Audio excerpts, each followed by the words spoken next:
welcome. It's really lovely to see so many familiar faces here today. Also, a very warm welcome to people who are joining us for the first time. Before I get started, I wanted to give this session some context. Let me grab my notes. So, in the last 2 weeks, we did a session on how to film broadcast quality footage using your phone. So the natural next question is, once I've made this content, what do I do with it now? So this session is a very intentional extension of those conversations. It's about what happens after the content is made, where it lives, travels, finds audiences, and potentially generates income within today's digital AVOD ecosystems. Sorry, I'm out of breath. I was just trying to get some people in the room. So before we start, just a few things. The DFA DocShare webinar series is being recorded and it will be available for our members. Everyone you see on screen today and everybody behind the scenes is volunteering their time. So we are grateful to everybody. Thank you for being here today and for supporting the DFA.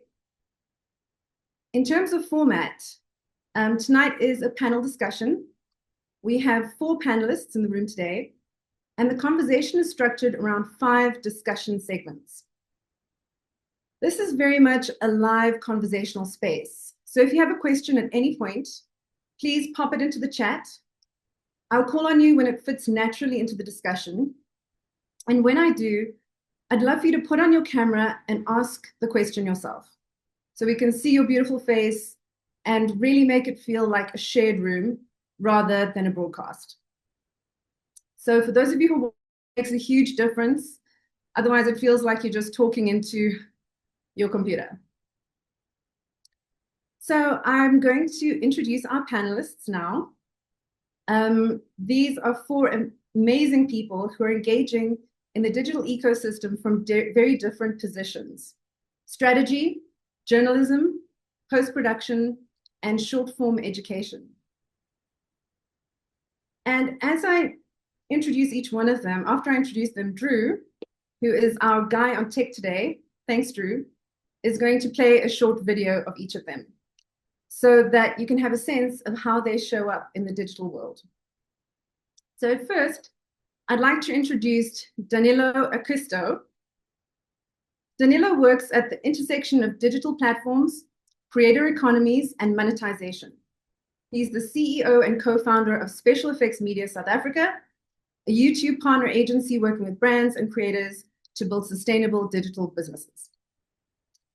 What I really appreciate about Danilo's perspective is that he understands platforms not just creatively, but economically, how they function and how value is created.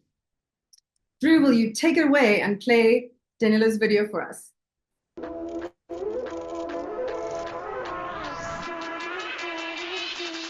Okay.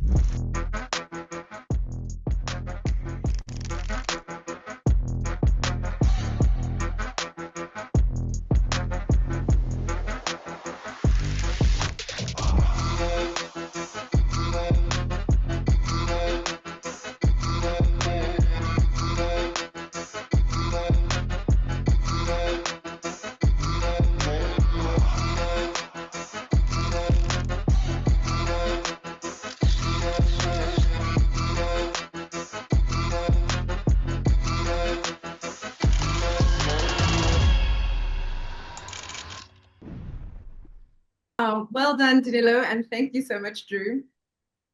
So next up, I'm going to introduce Wandile Zulu, or Wan. Wan has spent nearly 2 decades in post-production. Actually, at the beginning, he began as a pro skateboarder. And while he was the star of a lot of content, he fell in love with the process and became an editor. And from there, a colorist, head of post-production, and eventually the founder of Pitch Black. Is that he understands how stories are shaped, not just shot. I went, flexer, yeah, in a sec gym, yeah, too hot like a heater. Yeah, Shay's told me picture, MJ on the sheet, thriller, funny vibes every night, yeah.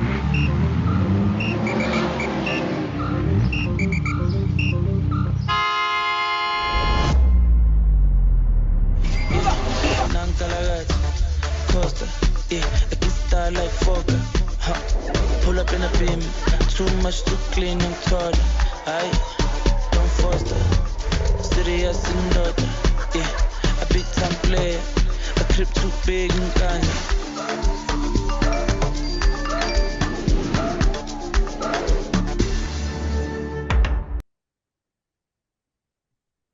Thank you, Drew. Could you please pin one? I'm not sure if he's pinned in the chat as well. So up next, we have Dr. Siya. He is a medical doctor, award-winning digital content creator with a global following of over 4 million people. And his videos have gotten 20, 30 million views. He is widely respected for his ability to communicate complex health information, building deep trust. Dr. Siya's story is quite remarkable, and you'll be able to watch his whole journey in the documentary that him and I are making together, that hopefully will be finished by June. He works with organizations like the World Health Organization, training professionals on effective digital communication. Drew, will you play Dr. Siya's video? It's when she gets hard angry. On her periods. No, She can. you can't, bro. You sure about that? What is PMS? It's when she gets hard angry. It was at this moment that he knew. He f***ed up. Where does a baby grow? In the stomach. Can a woman get pregnant on her periods? I should know this. It's very relevant to me right now. No. How many ovaries does a woman have? 5. How long does the sperm live in the vagina? 30 minutes. How much a woman bleeds in the 7 days? 20 liter, die. Up to 5 days. Yes. Oh God. I am maybe fuzzer. Go. And then next up, Andrew, if I'm pinned, if you could please unpin me and please pin Emilie, who is our fourth panelist today. Emilie is a multimedia journalist, filmmaker, editor of Maverick Life, the culture and lifestyle section of the Daily Maverick. She's worked across print, magazine, digital media, including serving as editor-in-chief of Elle and Elle Decoration South Africa.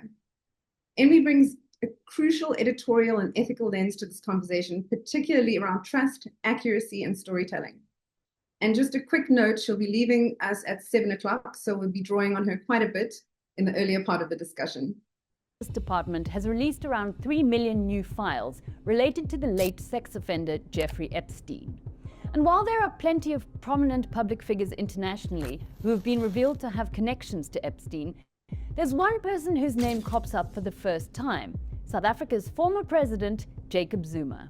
I'm Rebecca Davis, senior journalist for Daily Maverick. When the latest set of documents related to Epstein were published online on Friday, 23rd January, the Daily Maverick team, like other journalists around the world, set about searching the record to see if Epstein had any interesting local ties. Someone we weren't expecting to find in there was Jacob Zuma, because there has never before been any indication that Epstein and Zuma might be connected in any way. But the records reveal evidence to suggest that Epstein public mastered an intimate dinner for Zuma at a posh London hotel in 2010, with other Epstein contacts and a Russian model. So the first part of our discussion today is setting the digital landscape. So I'd like to start with looking at the big picture. Danilo, how would you describe the digital content landscape right now? And this is a question for all of you, but I'm going to ask Danilo first. Sure, and good evening, everybody. Yeah, let's hope for no more video playouts for the rest of our session today. But I'm looking forward to a good discussion. Let's just say that internet speed maybe is one of the biggest things that we can see in global video distribution in the digital content space. But yeah, it's really wonderful to be here tonight, and to everybody who made some time during Sonar as well. I really appreciate you guys making time to be here with us. I was giving this question quite a lot of thought because there's probably so much we could say about both the global and African and maybe even particularly South African landscape when it comes to digital content. But I'd say if there were 3 key themes that I can see right now in the digital content landscape, the first would probably be about fragmentation.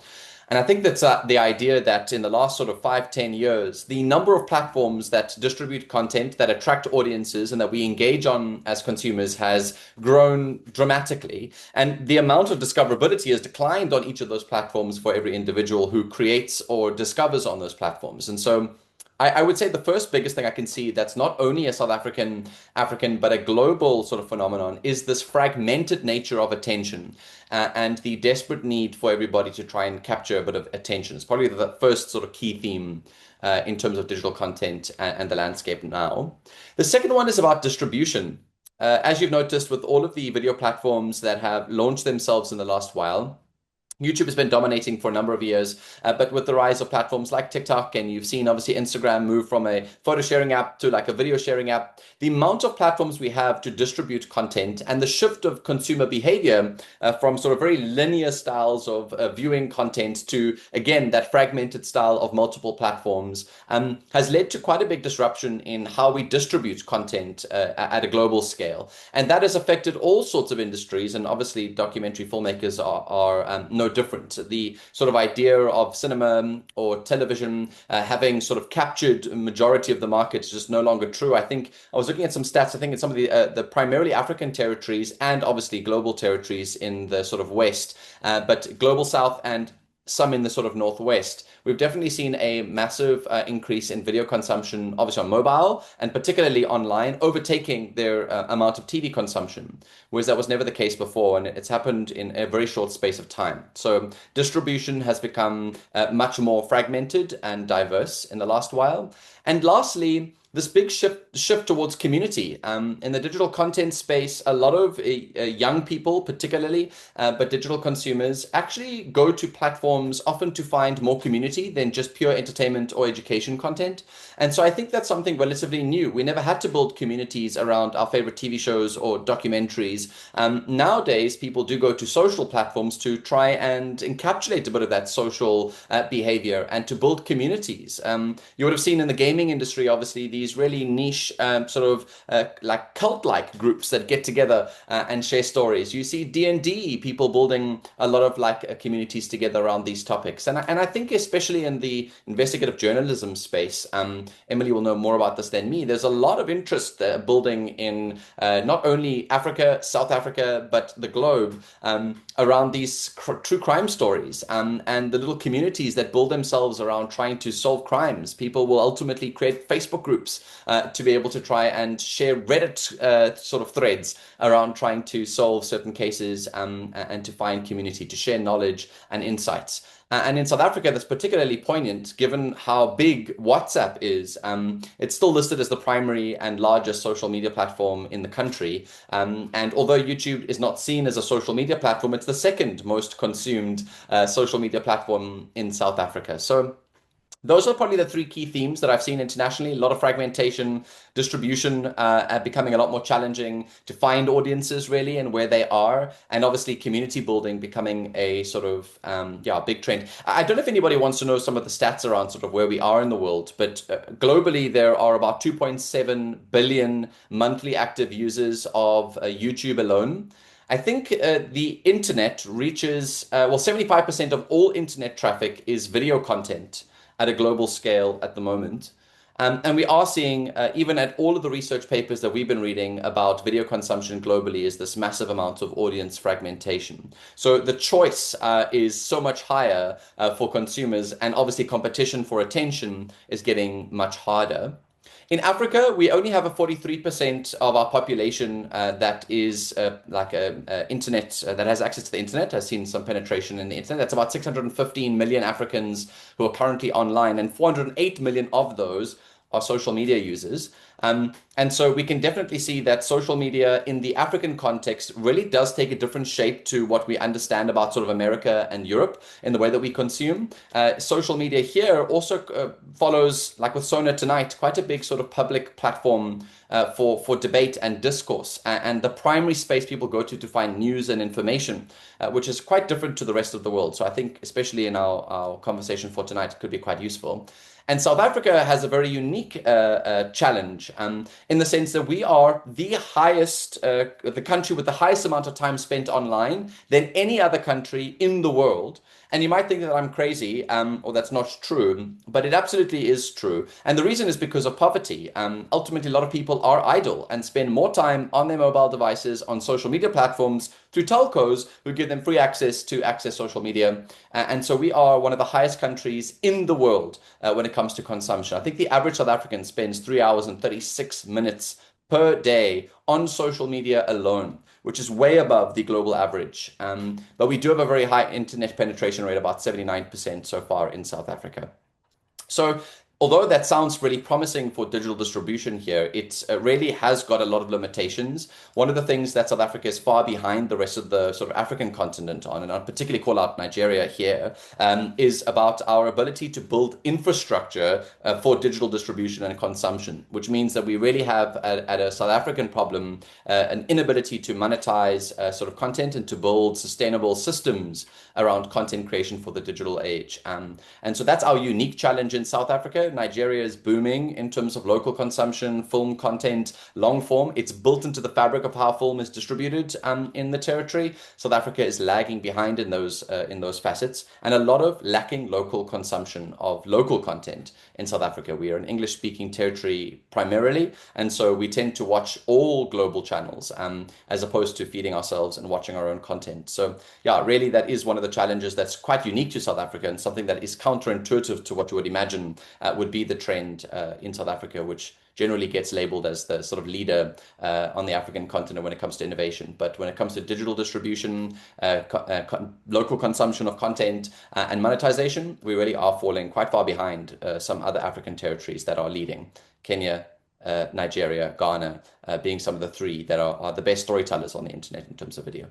That's probably what I would say are the three biggest things that I can see in content, online content and digital distribution at the moment. Wow, thank you. That was so comprehensive.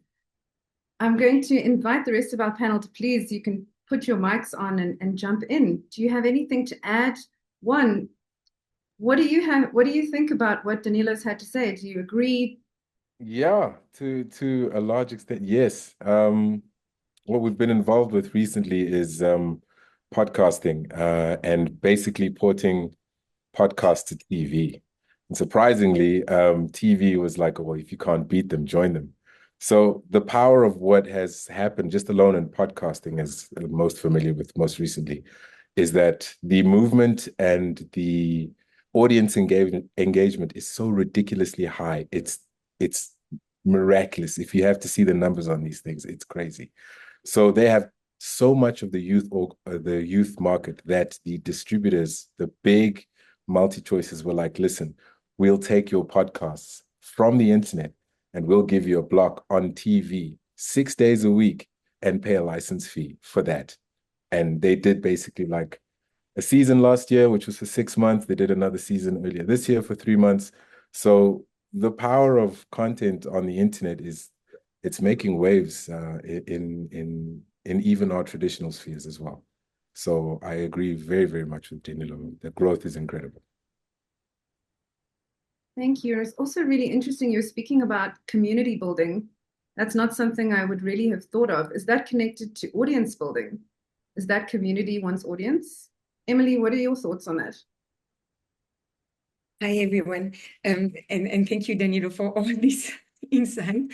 It's really interesting because obviously coming from journalism, and I think a lot of documentary makers might resonate with that, it's that big love-hate relationship with social media platforms because they are eating our, it's the big fight. I mean, we just went through the competition commission against, trying to have the big tech, trying to recognize the place of journalism and try to pay us for the work that we're doing. So it's that concept. I have to keep myself always, to keep that in mind, that it is still a distribution platform. It is a third party. These are third party platforms.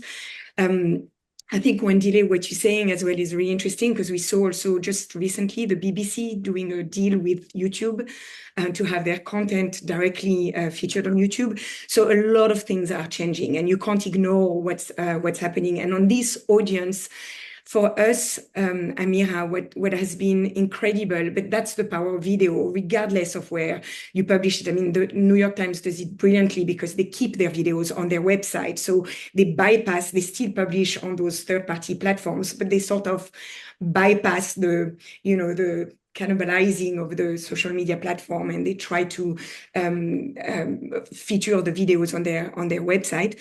But what we've seen is that what you don't have with a website or with a byline is that connection with someone. The minute you have a video, a journalist on video, we just published a video with Zapiro, who is this famous cartoonist that everybody know, but no one really sees because you see his cartoons. And suddenly you had him explaining, the behind the scene of the cartoon, and the comments and the engagement was incredible because people were like, "Oh, it's Zapiro! I know, he's an incredible man."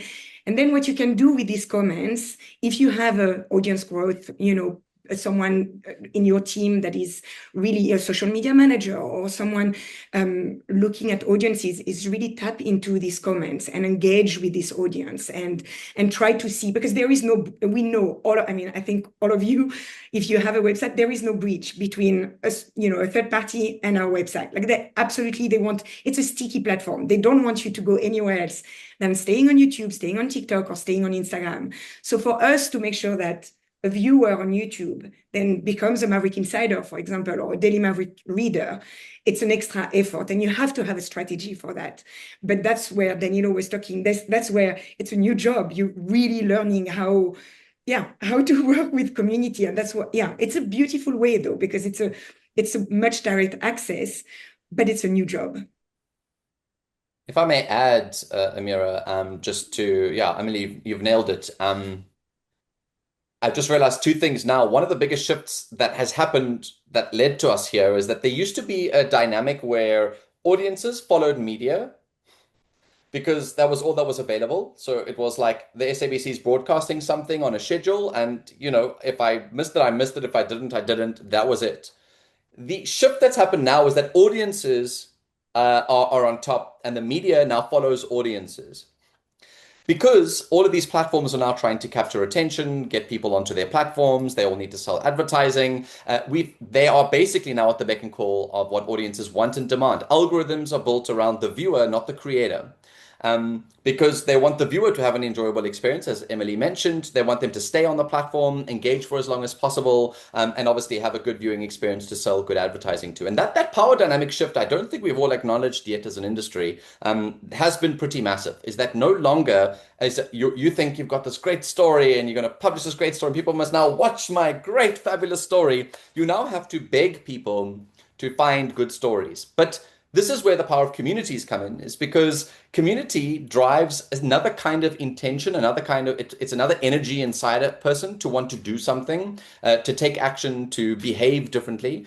And it's really what created the rise of influencer marketing. And I don't mean influencer marketing in the one that you want to roll your eyes at, where, influencers posting about my brand and moving on. That's not it. It's tapping into trust. Most brands have obviously lost a lot of trust with consumers as they've been in demand and they've been in control, and they decide what they want to see and not see and what they know and don't know about you. Influencers spend time, years, building communities of people that they are now in relationship with. And you're trying to now tap into those existing relationships and communities. And I think brands, especially like publications like the ones Emilie worked for, they are incredibly luckily for you, Daily Maverick, and its body of journalists have always built this incredible brand. They have an identity that you want to be part of the community for. You feel like you're fighting social justice just by subscribing in some way. You're serious if you subscribe. That is the community that they're building.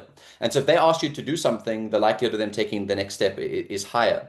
I think the community building thing is driven primarily by consumers, but is also a really smart tactic for anybody who's trying to drive momentum in a fragmented world where, telling me that this is good doesn't mean that I'm going to believe you that it's good. It requires quite a lot of convincing. And I think that's why the community building thing is so important, because trust is low, and because that power dynamic has shifted and everyone's trying to follow audiences, where they gravitate towards, you kind of want to be in those conversations as well. And I just want to say, to bring it to the documentary filmmakers today, I'm sure we'll come up to it later in the panel discussion, but it's one of the big things you can do as a documentary filmmaker is the topics you do, you're changing bloody society. You're here, the stories you tell matter, they're really meaningful, it's really important work. It's like you guys are the social responsibility of the nation. Yet, unfortunately, it's hard to get viewership on some of your distributions and to get the right deals that you need. And so one of the things that documentary filmmakers need to do is start building communities around the causes that can journey with you throughout that process of creating and then obviously distributing the films itself. And so communities for documentary filmmakers are critical around causes. It's a really nice catalyst and engine for viewership later on. Thank you. Thanks so much. It's interesting because I think the majority of us are coming from one type of system that we've been using, and then shifting and looking at that shift. So, Dr. Siya, I know you had from the beginning, and at the same time, I'm sure a lot has changed in that time that you've been on TikTok. Can you tell us a little bit about the landscape from when you got into it until now? How has that shifted and what's your perspective? Sorry, I missed the first 10 seconds of your question. You were frozen. Oh, sorry. So a lot of us here come from traditional types of media. And so things have shifted for us, and that's the perspective that we've looked at. But you have jumped in straight to TikTok from the very beginning. At the same time, it's been 5 years or so. Yeah. How have things changed? How was the landscape 5 years ago, and what have you seen the shift to be from then and now? I would say it is much more saturated than it was in the beginning.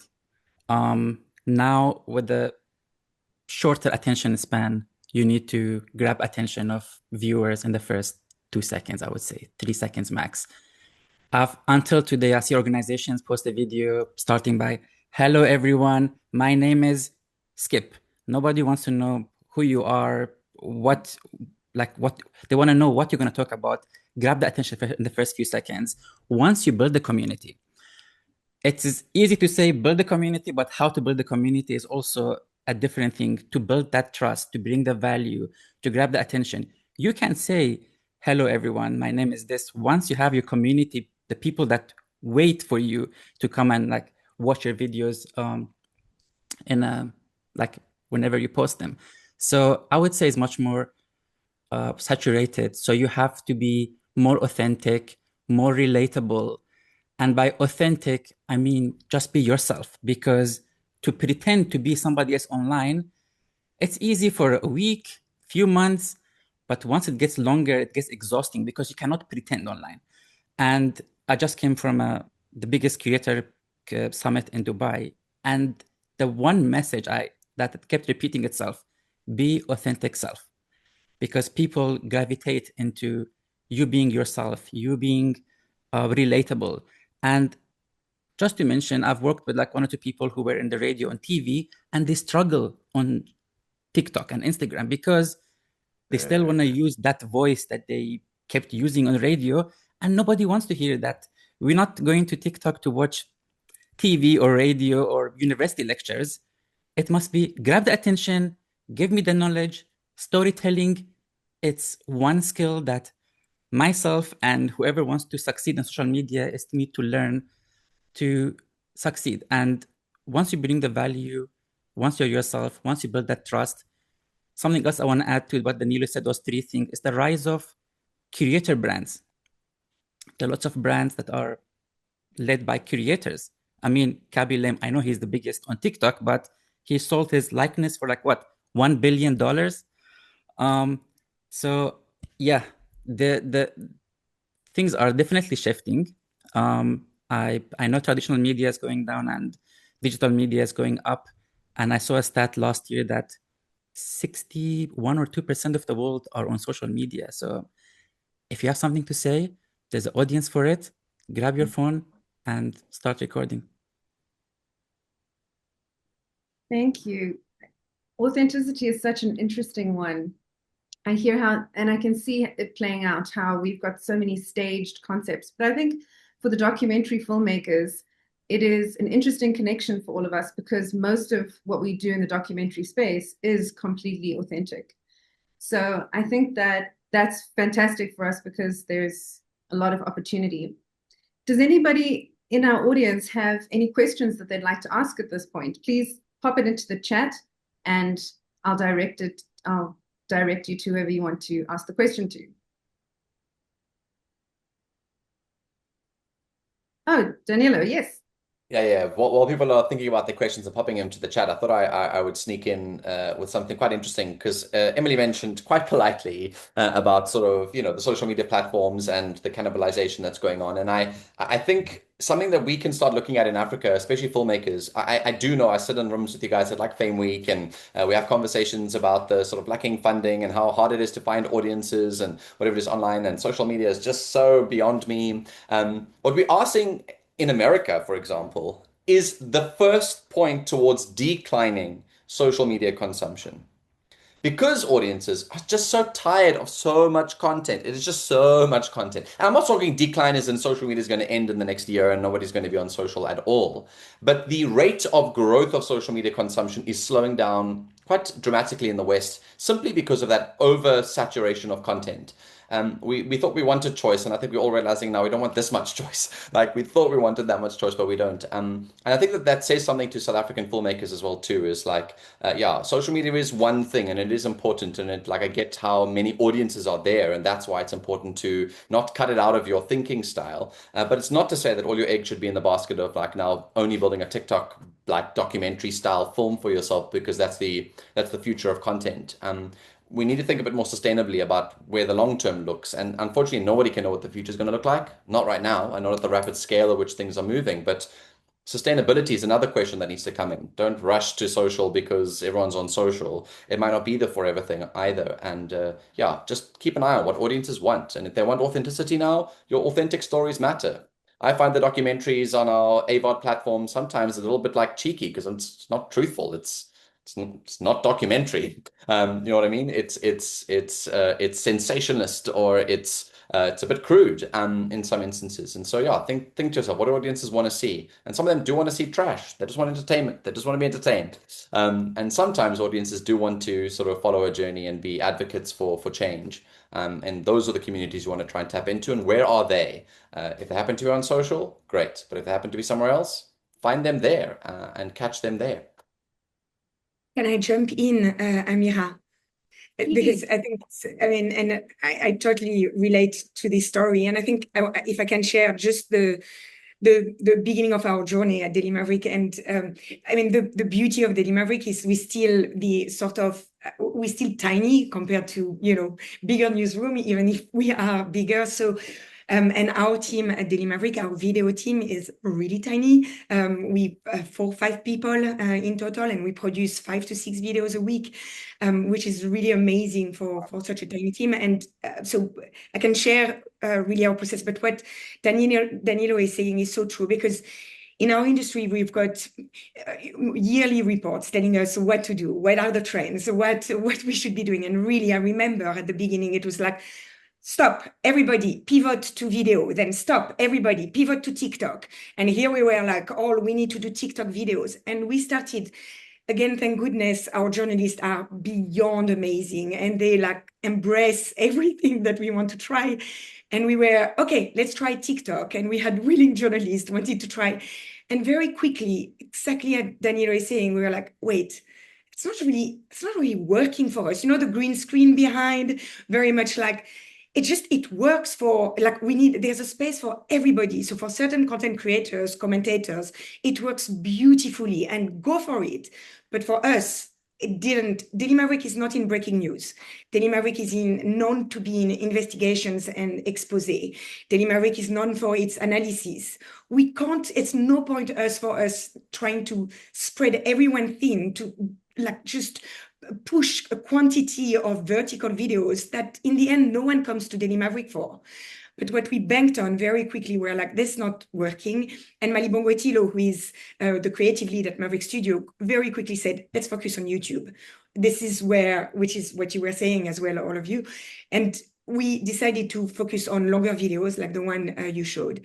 And it's been our winning thing. Like really, we suddenly, it wasn't trying to be something else. It was just trying to be Daily Maverick on the video and using then the platforms that matches what we wanted to do and what we wanted to share to distribute our content.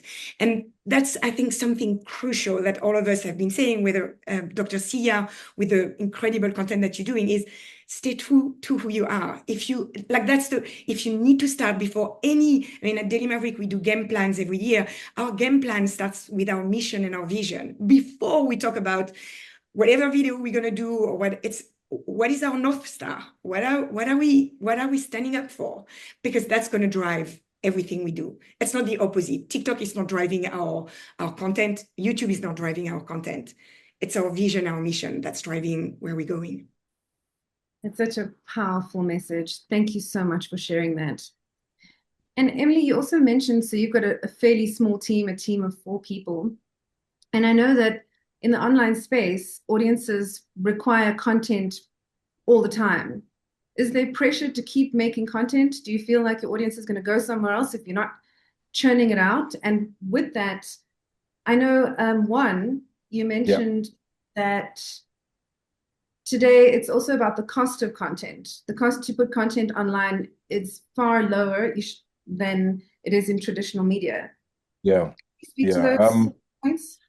So, I think there were, from my recollection, there were kind of like 3 tiers in traditional media. You kind of had your super high niche, kind of, high-end films and productions, whatever. And then you had kind of like your in the middle kind of TV shows, sitcoms, that kind of stuff, documentaries, and then kind of like maybe high turnaround, everyday kind of TV, kids TV shows. There was like always 3-tiered. And what I've found with people drifting over to social media, the middle moved to online. So what's left is you get sort of like on SVODs, your premium kind of shows, and then kind of like your high turnaround shows, but the middle's gone. Like it's not there anymore, and everything's kind of moved online. And with that, it means that the production costs are much, much lower because budgets have shrunk, right?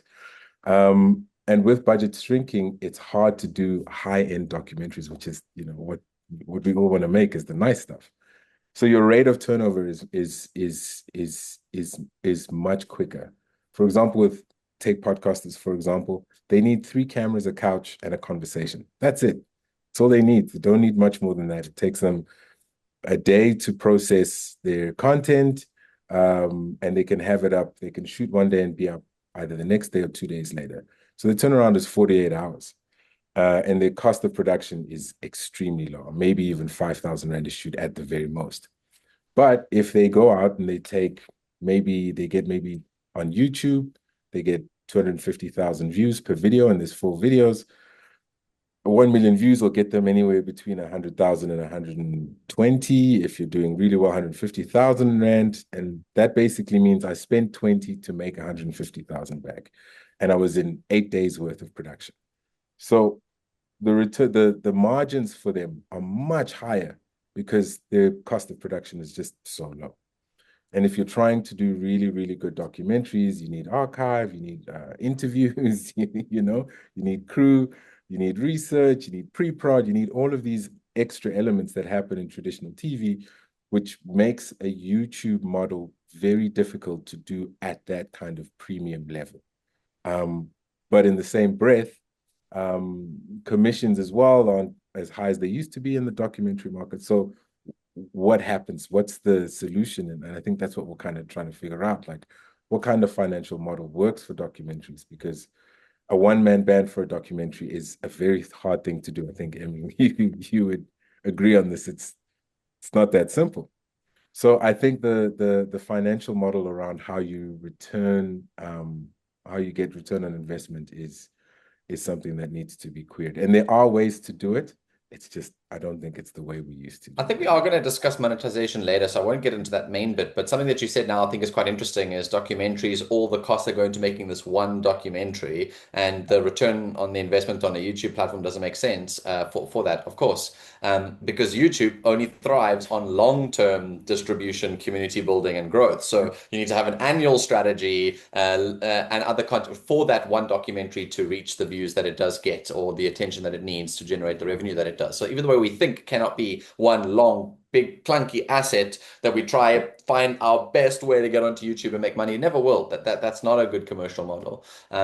It might be worthwhile thinking about like how do you build the omni-channel environment around that, and build like a 12-month plan as opposed to just thinking about like what my one hero asset is going to be. Hero Like, asset. That's come on, gone. guys, find it. And then shouting at marketing agents like, use paid media, buy views, just boost it on YouTube, which obviously is not effective for engagement. But that's a really good point. Yeah, a lot of documentary filmmakers spend their lives and their money making that one asset. And one asset to commercialize digitally is not a good model. Wow, that's some serious news, I think, for a lot of us here. Does anybody have any comments that they'd like to make? Any of our documentary filmmakers who'd like to respond to that? I see some long chats from Morgan. I'm going to ask Lindelani, actually, if I just want to check out what's happening here. Morgan, before I get to you, Lindelani, are you here online? I see you've got a question for Emilie. Yes, good evening, I am. I guess I should turn my camera on. Evening, hi guys. Pleasure to make your acquaintance all. Wonderful webinar we're having here. So I had a question for Emilie, since she's in the Daily Maverick. Yeah, as a journalist, I'm curious. Let me just scroll. So can we trust media at all these days with AI deepfakes proliferating the internet? And do you think deepfakes could pose a threat to society, especially does the Daily Maverick noticed maybe any trends in misinformation and news reporting because of AI deepfakes? I mean, it's exactly like, I feel like our industry, but the documentary industry is the same. I feel like it's a constant, we need to be both in awe and both terrorized by it, because it is an amazing tool, AI. And at the same time, it gives me sleepless nights, about what we see. Of course, we see it, and of course, it's an enormous worry. And, Maria Ressa, the Nobel Peace Prize, who is the Filipino-American journalist, constantly talk about the threat of AI. So I don't think I have been to any conference around journalism where we constantly talk about it. Our role is to know the tool, because we can't avoid it. We have to absolutely understand how it's operating, how we can use it, and to remember, and I think that's really for everyone in the creative industry, it's just a tool. It doesn't have to steal our craft. It will never steal our creativity. It can potentially make us better, hopefully. But it will, like everything, it will also create, and we've seen it, horrible thing. I mean, Trump is using AI fake videos day in, day out, and we all, I think, horrified by it. I am. But our role, the great thing, I think, for us is, and I really believe that, is it gives a better place for human connection. And we see it in our videos. We really see it. Our journalists, and I think Danilo, you've all talking about it one day as well, is that authenticity that we're talking about is even more important in our work. We have to be even more transparent. We have to, we did an investigation with Peter Mayberg on a big corruption with a branch of government. We have to show the receipt. We have to fact check. So it makes our process really, we follow the same process as the processes we would have for a print story or for an online story. But but I think that that's what viewers want. I mean, that's what they're showing us. That's what they want. They really want to tell us, to tell them, hey, this is me doing the job and doing the work. So yeah, I hope it answers your question. So yes, we both terrified, and at the same time it's happening. There's no way we can escape it, so we have to somehow embrace it and make it our strength as much as we can, and that's what we're doing. We're really learning, equipping our newsroom to know what's coming at us. Thanks, Emilie. If I may, I really like the question about trust, because it was, can we trust anything on the internet now? And I want to turn the question back to you, because ultimately, I don't think this is about the newsrooms. They have editorial processes, as Emilie mentioned, and particularly for, newsrooms, their whole thing is their reputation. And so there's a lot of reputational risk in them sort of not having the right fact-checking layers in their own systems. And so the AI issue is going to be about these random social posts, anonymous accounts, those sort of like low-cost AI-generated content that's out there. The burden is on the consumer to differentiate. So deepfakes do pose a threat. I think people do not know how to differentiate at this stage what is real and what is not real, but not because every video will be fake, but because it just erodes confidence generally in what's real. And if the entire society learns to recognize, oh, not everything I see is real, which is ultimately what's going to happen when everything is fake, and it's kind of hard to determine what is real through that. You distrust the media automatically, as opposed to now the assumption is I trust everything I see on the internet. It'll now be I distrust everything I see on the internet unless they either have a reputation for truth, or I found some way to find their credibility, or fact check it myself.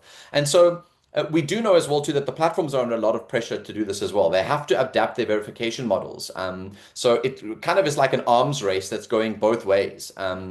We do know that the big tech companies are being put under a lot of pressure to ensure that there are labels for when there is synthetic content on their platforms. I think it's really important that they continue to roll those out so that we can ultimately differentiate between what is real and what is fake. But because we're seeing a sort of growing mistrust of content online in any case, and it's going to just flood our streams, we will automatically assume it's fake before being proved otherwise. And I don't think you should be worried about newsrooms like Daily Maverick, who are consider themselves independent media, but because their entire reputation rests on anything like this.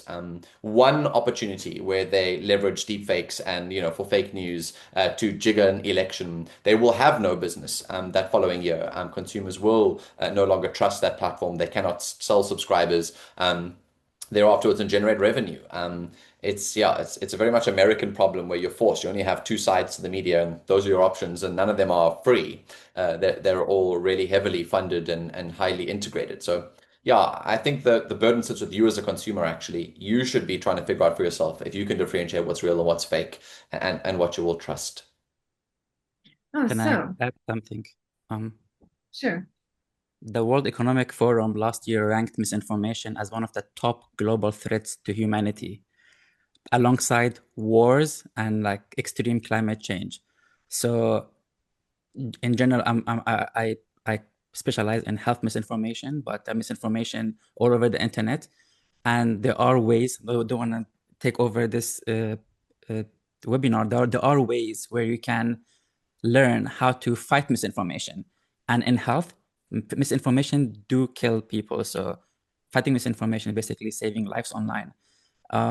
As Danilo said, you can fact check it yourself. You can take one of, I think, the most effective ways to fight misinformation is just to take a pause before, because misinformation are like this sexy information that grabs your attention. They are surprising. They are loud. So you take a few seconds, think about it, your brain and heart come to a balance. Then you can always look it up. Most of nobody's talking about quantum physics on TikTok. You can look it up. Most of them can be debunked by a simple Google search. So yeah, and I'm not very optimistic. Well, not optimistic like Emilie and Danilo. I know AI at some point will take all our jobs. We'll figure it out in the future. But yeah, I think it's good to everybody to jump on the wave of AI and learn how to use it for our own benefits, to do what we love more effectively, and we can do more with it. Yeah. So Siya, I wanted to bring up, Siya recently had an ethical conundrum, I think, around one of the videos that he posted online. So I'm going to ask Drew, he's got it ready to play for us. Will you play the teaser? There is a cure for HIV, but the big pharma and the governments are holding it because they're not going to make profits. All my patients died between 1996 and 2004. I watched how badly he was treated. I could potentially do something to change this. But if you take this treatment every day, your lifespan will be the same as somebody without HIV.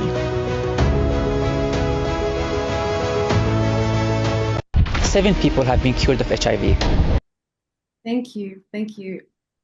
So the conundrum is that, well, I don't know if you'd like to share it with us, Dr. Siya. Okay. This was my first YouTube video, and it reached more than 500,000 views in like a first week, first 10 days. My podcast is I bring health specialists and I ask them the most Googled question in their field. Basically the question that people want to watch. And I knew in all platforms, even LinkedIn, you need to grab attention with the first few seconds, I would assume. So I had this ethical thing is that I put those 2 first sentences, which were conspiracy theories, as if I am saying those in the trailer. And I wasn't sure because I fight misinformation. Am I gonna spread more misinformation by putting it in a trailer as a hook? I even spoke to my HIV positive friend who's an influencer, also doing similar work. And he was like, it's up to you. You can decide what your gut tells you to go with it. So I went and I posted that video. And the comments I got is that many people came to the video to throw hate, to put me in my place. And then they learned all the facts about HIV. And now it's one of the biggest HIV educational video about HIV on YouTube with, I don't know, 5. I stopped counting now. So I'm glad I did it because people who went there to learn more conspiracy theories ended up learning facts about HIV. So in that case, I would say it was a good decision. Thank you for sharing. Emilie, I know you've only got 5 more minutes with us, and I know you're in the journalistic space. Would you give us your take on the ethics and how you manage things? Because I know there's a certain degree of sensationalism that is hooking people, but then there's that question of integrity as well. Can I just add, Emilie, before you just speak, that sentence is a part of a podcast where I repeat conspiracy theories and the guest debunks them. So it's not, it's just like taken out of context, but yeah. I think, Dr. Siya, just you having that conundrum, that dilemma in your head is what we all face constantly when we put a video on YouTube. Do we feed the monster or do we, but I think, so there's 2 things. Look, we have a role in journalism, and it's the same as Dr. Siya to indeed protect at all cost context and information. So I saw a question about, and that's, I think it was in one of your questions also, Amira, the length of the platforms, like Instagram tells you when you upload a video for longer than 3 minutes, it will tell you, oh, your video is too long. TikTok is the same, the favorite. You can see that people watch the first few seconds. And again, when we started to shrink our content, like to, and then we were like, again, this doesn't work. And we're losing the context of our journalism. That's not what we should be doing. We have to be able to give the information to our viewers. It's the same as if you post now a story on X and it will also, just show the headline. People are going to start reacting exactly like Dr. Siya, you said. They're just going to see the headline. And if the headline is a bit ambiguous, they're just going, I hate you. And they haven't even read the story, which actually, so there will always be this ambiguity or this difficulty because that's how social media platforms work. Our role, like Dr. Siya said, is to make sure that the content is correct and that it gives all the context. And so we've decided now at Daily Maverick, we no longer cut our videos on Instagram, on TikTok, on everything. If we have even a 10-minute video, we publish it as is. We don't do teasers because they don't work. And what we realized is that people started, like when we did that investigation with Peter Louis Mayberg, because it was a sting operation. So we released footage of that was, like literally filmed with hidden cameras. People, content creators or commentators started to cut some of our videos and publish it then as really short clips. And they got many more views than ours, but we're not in the business of chasing views. We're in the business of journalism. So it's okay because the content is shared. And again, it's in all that spirit, it's viewed. So that will lead me to the one last thing. Look at your data, know your audience, know what they are watching. And data shouldn't be this technical, scary thing that, we know journalists are, you don't want to go to a journalist and say, the video is not watched, then we're never going to do it ever again. We would never say that. It's more like, okay, well, clearly this didn't resonate. Maybe it's because it's not really what they're interested in. Maybe it's the timing that's wrong. Maybe the geography. It gives you such interesting insight.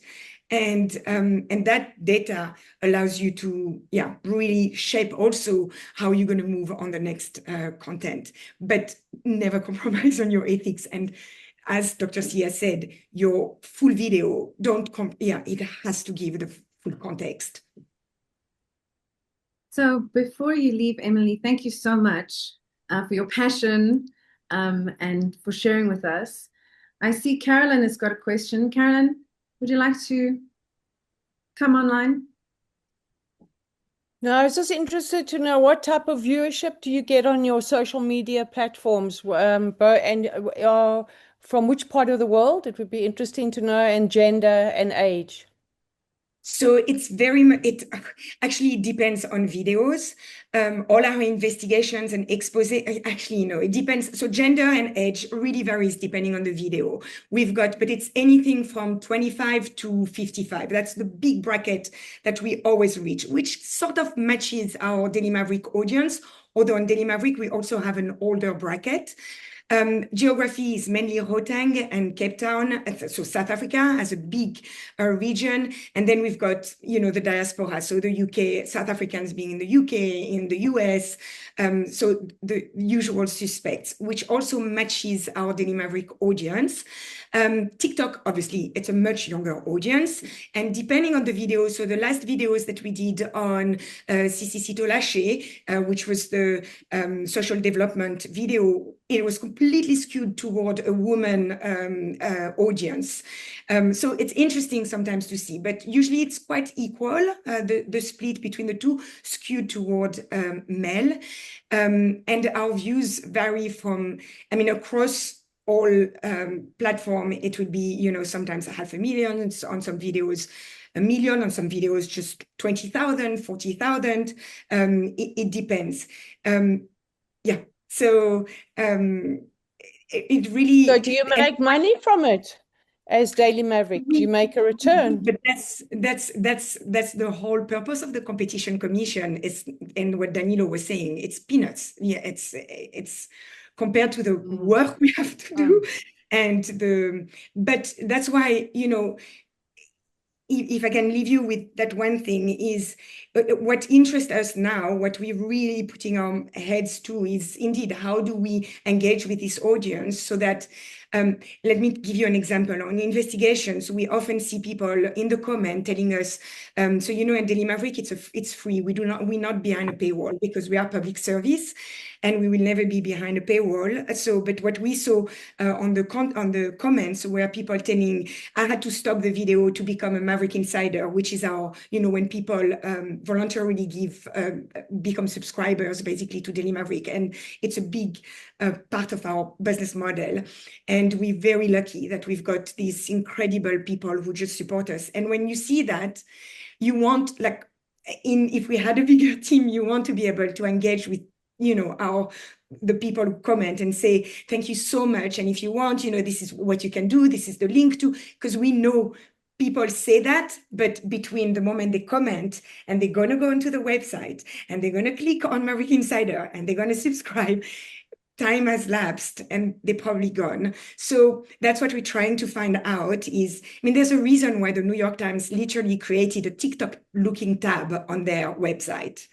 You know, it's such genius because they know they want to mimic what social media platforms are doing while keeping people on their website. So there are things that are exciting and that are happening. And yeah, I'm really sorry because I actually have to go to the State of the Nation address. So that's what, Thank you. Thank you so much. Thank you really for having me. It's lovely to meet you all. Thank you, Emilie. All the best. So one of the things that Emilie has done, which we didn't get to, and is a very interesting topic, and I hope we get to it somewhere along the line, is she created a short documentary that's online, and it's about how bots and algorithms were weaponized to hinder female journalists from being able to tell their stories. Okay. So the algorithm. Tell us about that. I've just heard so many, I guess, conspiracy theories. One, how have you engaged with it? Tell us more. It seems very sci-fi to us on the side, the algorithm. With algorithm, I haven't had too much on the production side. I think Danilo and Dr. Siya would have more experience with the algorithm. But on my side, based on what we've dealt with, especially from the data with the podcast guys, is consistency is key. I think that in terms of trying to create an audience, I don't know about the topic of like bots and weaponized bots, but in terms of consistency is key. As long as you're constantly updating on the same day, you pick a day or you do something every day, your audience will grow. That's as much as I know. I'm more on the production end, so I would give this answer to Dr. Siya and Danilo. Sure, yeah. It's a very, I mean, I suppose, let me answer it in let's look at a platform like YouTube, which I think is not often in the public eye for being sort of controversial, like more like your Facebooks and TikToks, often what's the algorithm and, and how the tech companies structure themselves. But YouTube's model is kind of what all the other models are trying to look at as well too, which is how do I get people to stay and enjoy themselves really? And we monitor what you like, and we make sure that we give you as much of the things that you like as possible. And we predict, I'm talking to me as the algorithm, we will predict what it is that you're likely to watch and see based on your previous behavior, your habits, what you're searching online, what you're up to make sure that whatever you are here for, you give us signals that you're enjoying. And the two biggest signals algorithmically in video are watch time. Even Instagram has moved over to talking about watch time, the amount of time spent watching a piece of content, because a view on TikTok and Facebook is measured at like 3 seconds, whereas on YouTube it's like 30 seconds before they register you as a view. And that's pretty important because YouTube is trying to determine the more engaged you are in watching this video, the more likely you have showing us that you're clearly enjoying this. I mean, you wouldn't put it on and carry on watching if it was something you didn't like. Where you share, do you share this content along? Have you filled in any of the surveys? Algorithms are designed to determine how to keep people on platform, really. The one thing that people get wrong about algorithms that you shouldn't be too scared about is it follows the viewer, not the creator. So to try and hack an algorithm is a terrible idea on all fronts. It's exhausting, it's tiring, but it is important to understand how algorithms function, how these platforms function commercially, because ultimately you're playing in that space. But there's no hack to hack the system. Interesting content is interesting content, and the algorithm is built for viewers trying to, stay on platform and enjoy their experience. If they're enjoying your videos, the platform wants more people to watch your videos because clearly this is the kind of video that people like to watch.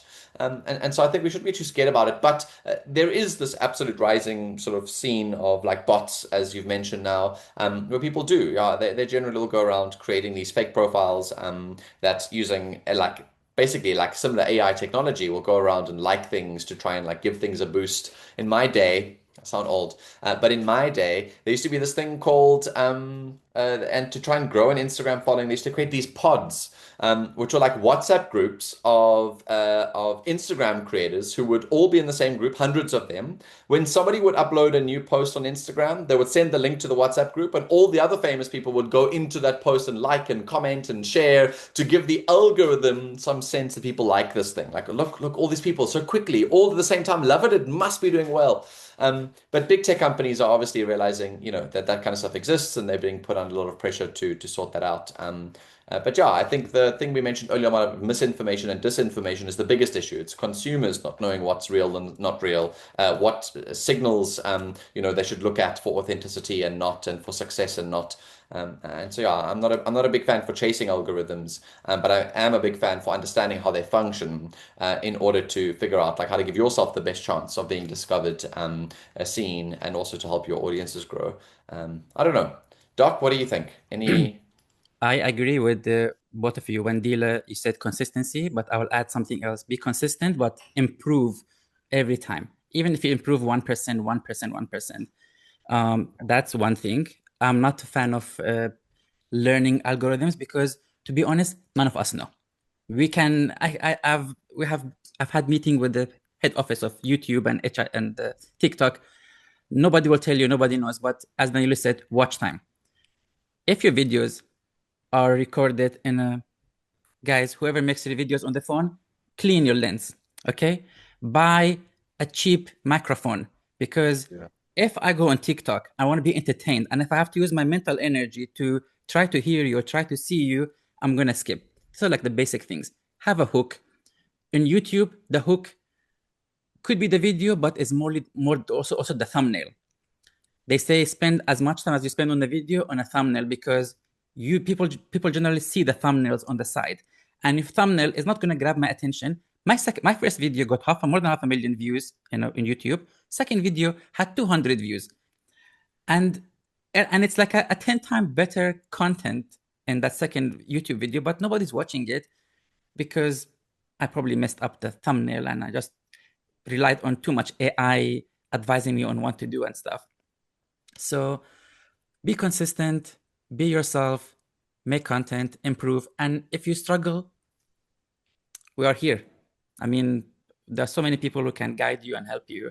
There is no secret formula to it. I didn't have a master's in anything. Until 3 million followers, I was recording on my phone, on a tripod, on an ironing board in front of the window for a light. And by 5 p.m., I couldn't record more because there was no light. So if I can do it, I have like 5 pictures on Instagram when I started, anybody can do it. That's really inspiring. Thank you so much. So we've got tons of questions in the chat. And the next section that we were going to move toward was really about production. Yep. So, and I see a lot of the questions are in that vein. So I'm going to scroll up a bit and I'm going to start with Morgan. Is your question for Emilie? Or is your question Is it the one about the news? Yeah, it was kind of intended, targeted at Emilie. And it is this idea that I struggle with this every day, and I'm writing a little thought piece on it at the moment. The idea of knowing what happened to sort of the print media. Once they started giving away a thing that they used to sell, and they started giving it away for free, and there was a bit of peer pressure because you had to do it because everyone else is doing it. Newsrooms, the financial model fell apart. Newsrooms got decimated, so the quality of the reporting suffered. And Daily Maverick is a sort of an outlier in that regard, but I think they rely largely on donors to keep running. So I do worry, is there a cautionary tale for filmmakers, documentary filmmakers who are thinking, oh, I'm going to make documentaries for social media instead, make stuff that I give away for free? And is that, I'm not sure if that's a sustainable business model, especially not because somebody has to pay for documentaries. Films are typically expensive. So that's the question. Is there a cautionary tale for documentary filmmakers in the news media, what's now called the mainstream news media? I see Danilo's shaking his head. Yeah, but quite mixed feelings because there's parts to your question that I think I can answer, and I think it's because it's coming up in the chat a lot about like it's quite a dualist view that I'm seeing in this chat of like, okay, so what? You're saying that I'm a long form storyteller now I must go and tell TikToks. Like, is that what I must do? Is that what my next sort of iteration of my storytelling is? And I think I'm hearing it in sort of the tone of your question now as well too, a little bit of like, well, do I need to just appeal to the algorithm now? And because young people want to watch celebrities making out, that must be what my documentaries are about. Is that what our documentary should be? And I think I know I'm saying it like in a cheeky sort of tongue-in-cheek way, but I mean it's truly because there is still an art in long form and the kind of stories that you are telling, and there is an audience for this kind of stuff. And I want to get to something that Emilie said earlier on, but I'll get there later. But I think there is an audience for this kind of stuff. And I just want to touch on your documentary filmmaking distribution infrastructure. You're a South African documentary filmmaker or an African documentary filmmaker. The infrastructure exists in Africa and South Africa for your kind of content. There are still festivals, there's still shows, there's still cinemas, there's still like streaming platforms. But now there's also all these other platforms as well too beyond that. And you need to follow and build a commercial model with an understanding of the landscape that you play in. So to be this purist, I'm just going to submit my film and someone must pay me to produce it, or, I'm waiting for a commission, or, I need a brand to come and sponsor my thing before I take it forward. It means that you do need to kind of open yourself up to realize that the distribution infrastructure itself, may have shifted slightly, and now you do need to do a bit more work to think about where we place not only the film itself, but the marketing of that film or the community around that film. And it's not to say that now the films need to be TikToks. I mean, that could possibly be your strategy. It's not to say that that's a wrong strategy. It's just only one of the sort of ideas that could be delivered on. And so, yes, the commercial model is now more complex. And we're going to discuss this in item 5 today, but I don't think we'll have time, seeing as it's already 7:15. But I think it's point touching it now. You don't only generate revenue through on-platform ads. I mean, YouTube advertising revenue is probably the only platform in South Africa that is still sharing ad revenue in some sustainable way, but it's not enough. It's really a pittance. Beyond that is brand integration. I've noticed filmmakers in South Africa are not very sort of adept at brand placements and placing brands in content organically. The ability and brands don't know how to conceptualize the fact that their car might be driven, but you're not going to say buy a car today. They don't know how to see that in the way that brands are positioned in content itself. That is another commercial model. Productizing those communities is another model. There's so many different ways to fetch revenue around content today that is more diverse. The revenue mix has to be more sustainable than just like sort of one payment for one buyer. You now have multiple ways to generate revenue from content, and the commercial model is a little bit more complex. So yeah, I think in some ways we don't need to be too scared of the sort of social media thing and like adapt our stories for social media. We do need to think about social media's role and where audiences are, but there is an audience for what you're creating, and you can build communities around that. And I think long form still has a huge role to play. So I use this example, and I know it's a silly example, but you can laugh with me as we go about it. But everyone always says like, oh, attention spans are getting shorter, so the shorter my videos, the more like, whatever it is I'll get. And I say, yeah, sure. Until you think about a makeup tutorial. Imagine if I told you that a woman is going to sit down and do a makeup tutorial for you, but she's going to cut it into a 15-second tutorial because that's what attention spans are today, and you must have a 15-second tutorial on how to apply your mascara. How on earth are you going to follow a step-by-step guide in 15 seconds on how to put your mascara on? Like, it's impossible. It takes women a lot longer than that to do a full face of makeup. So to sit in front of a mirror obviously takes time. And so a tutorial that is about makeup, for example, will take time. It's not a video that's going to be delivered in 15 seconds. It'll be delivered in 15, maybe 20 minutes, because that's how long it takes to do a perfect shadow or to get the right sort of texture or to blend things in first afterwards. And so if your story carries, people will stay for the story. But if your content is not valuable, because they have choice, they're likely to shift away. And so it's really about value creation. Is the documentary you're making valuable? Is there a community behind that value? Have I told it in a way that moves in a valuable way? Those are the things that will get audiences to stay behind. But I think I've now caused a whole debate in the chat. I'm going to get fired. Can I quickly say that you were spot on? I was absolutely being snippy and binary, but just for the record, I am shooting a little social media friendly docu on Friday. Good. So and portrait dramas, guys. like drama, those micro dramas that everybody's releasing on the big tech apps. America hasn't latched on, but the sort of global South has, and Africa's next, man. These platforms in South America are gaining like billions of views, generating great revenue on platforms for micro dramas. Why don't you take your stories and craft them into micro dramas? 1 minute long episodes. Okay, guys, so we've got two directions that this can take. The one is that we were going to talk very much about production, and I see that there's production questions about vertical videos and things like that in our chat. And the other direction we were going to take is to talk about monetization, and one has got a bit of a presentation for us on that aspect of it. So I'm going to ask for a show of reactions for one to do the short presentation on monetization and for us to chat around that. You can put a balloon reaction. And if you would like to go more into production aspects of it, if you can put the little rocket ship. Ooh. How about that? And then we can see how we go.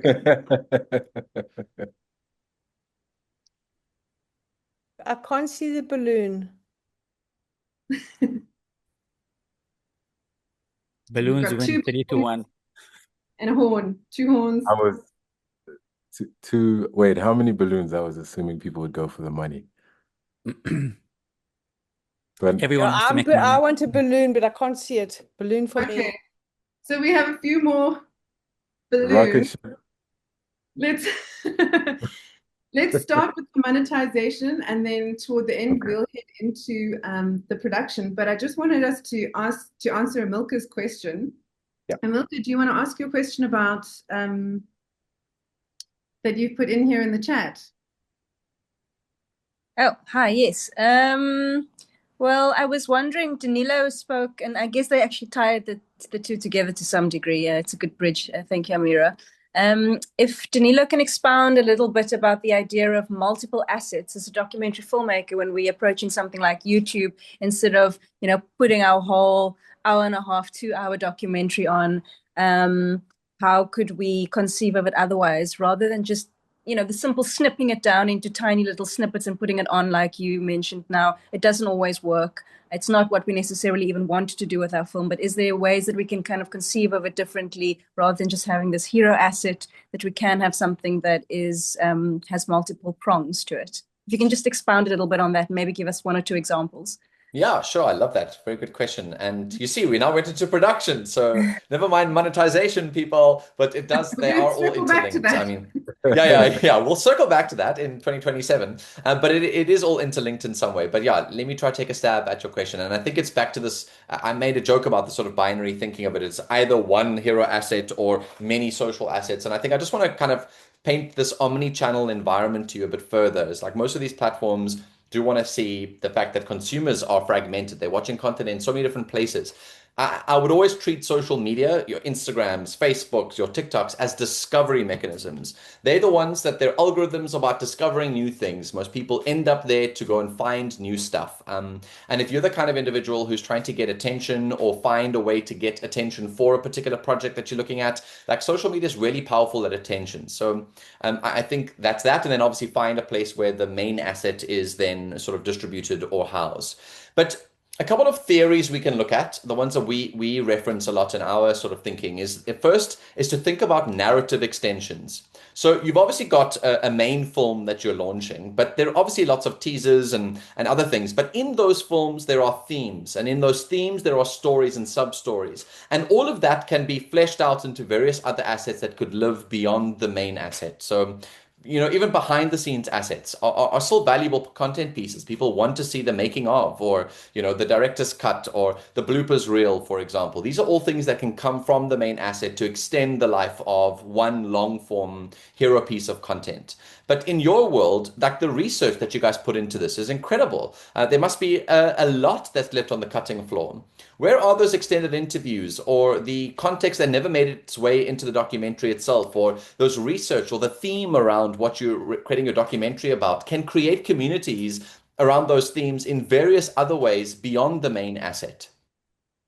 Recently, I watched a documentary. They were airing it at the Labia. It was called Save Our City. What's it called?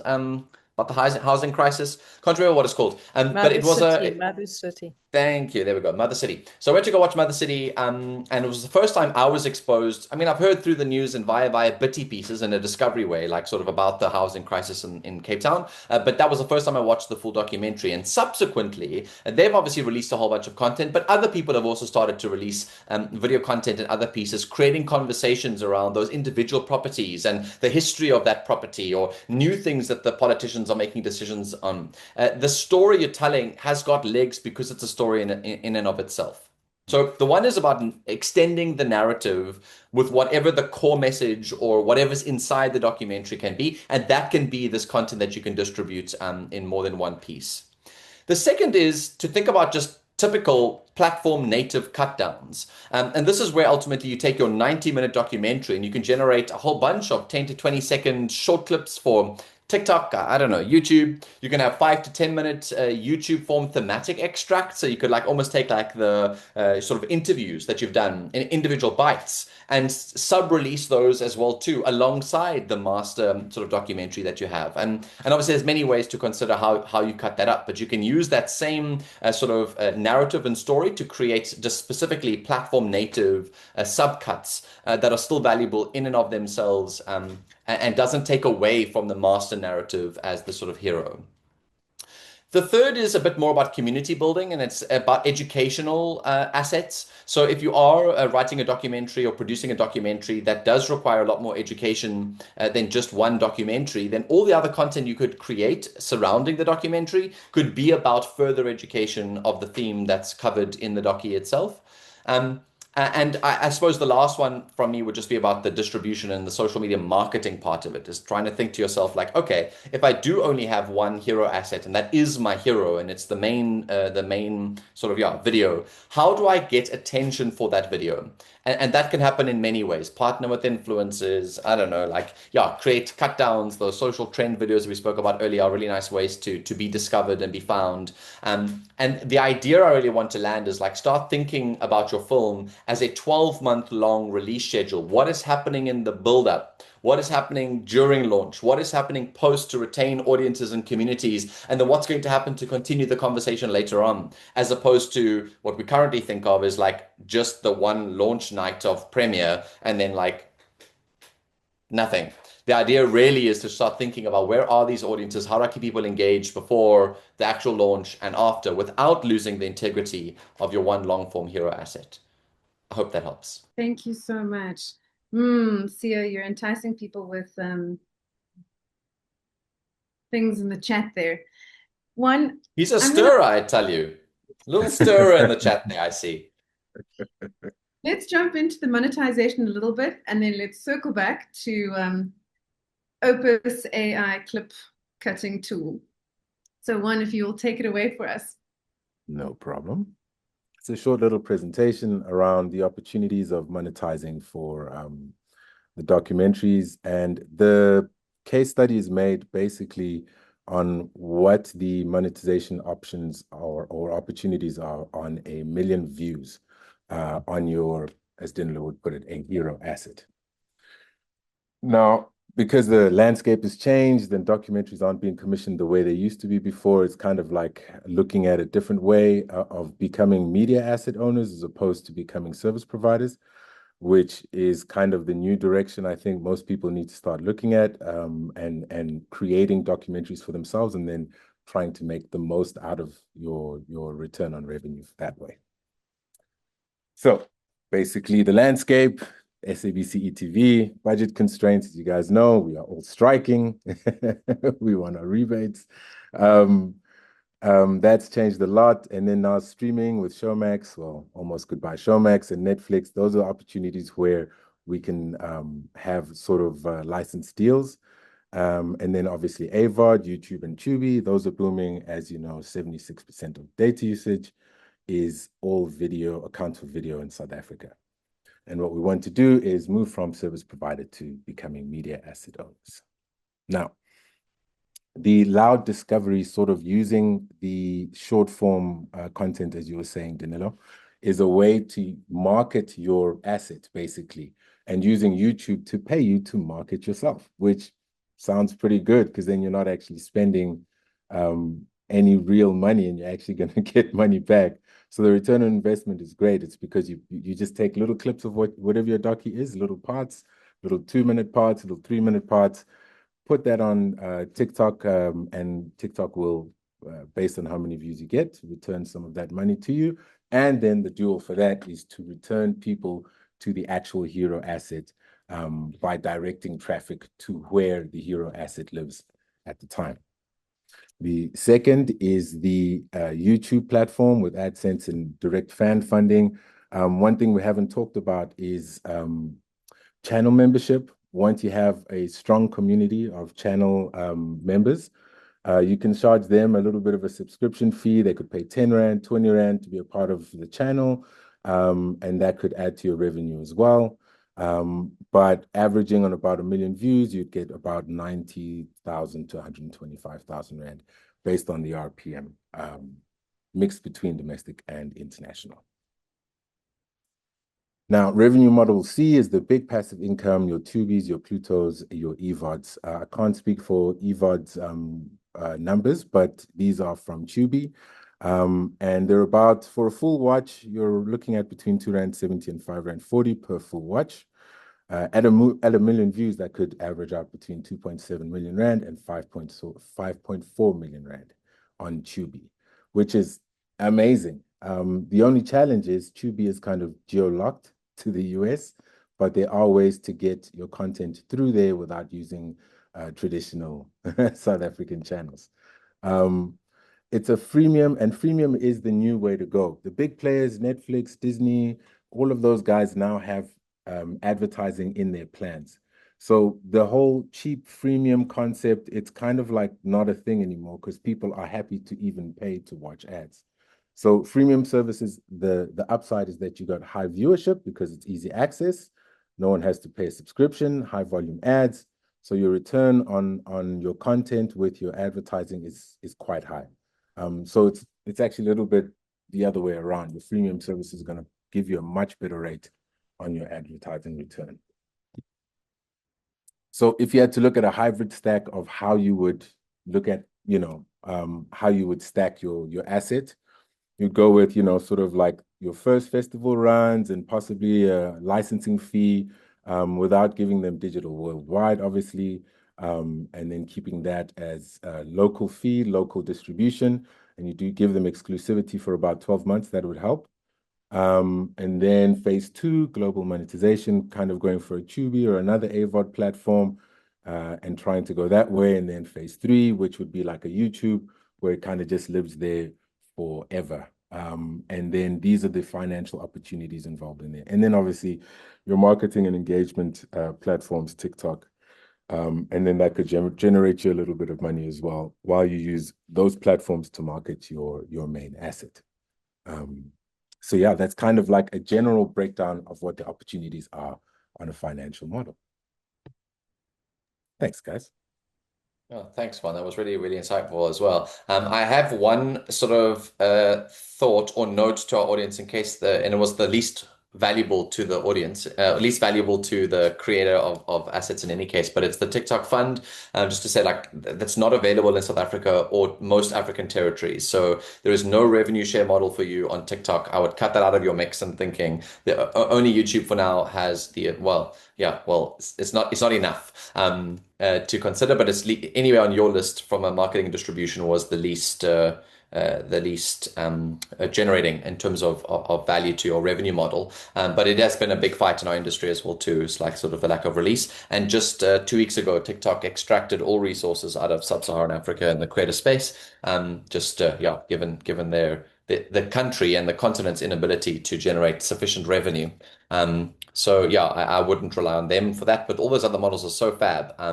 We can only add, and one thing that I don't know if documentary filmmakers do, but is like merchandising and events and trying to find other ways to commercialize their asset. But from an on platform, taking that video, that's such a great model. I was even writing some notes down on that. So thanks, Juan. Yeah, thank you. That was a great presentation. Siya? Facebook does pay. Yeah, and it was a surprise. Just not TikTok. just not TikTok. I mean, if you're posting on Facebook, might as well just post on TikTok.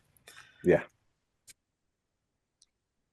Do you have anything to add, Siya? Did you make millions from TikTok?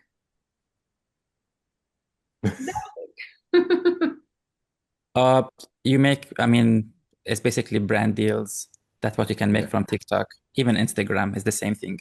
I think the only in the US, some European countries that get paid, as Danilo said, is YouTube and Facebook. So Pablo has got a question for us. Yes, hello. Good evening, everybody. I have a question regarding the phases of the monetization. If it is a chronological phasing, and on phase one are the big platforms, and wouldn't they act as gatekeepers because they actually will own the copyright of the project? So maybe, I mean, sometimes it's 50-50, but usually Showmax, Netflix, they fund 100% and then they own the product. Then we won't be able to do the next phases, I suppose. Yeah, I love that question, and one that's probably more for you, because I was going to say the same thing. I think one of the biggest issues is knowing how to negotiate rights contracts when you're not in the position of power. And that first phase assumes that you can then negotiate future rights of your own asset later on to resell and to redistribute yourself. Maybe do you have any thoughts on how we can do that? Because I also think that, I've noticed even the big players in the game, and I won't mention their names because we're probably in trouble for that. They even don't know how to negotiate, even with SABC, how to manage digital rights for their own products.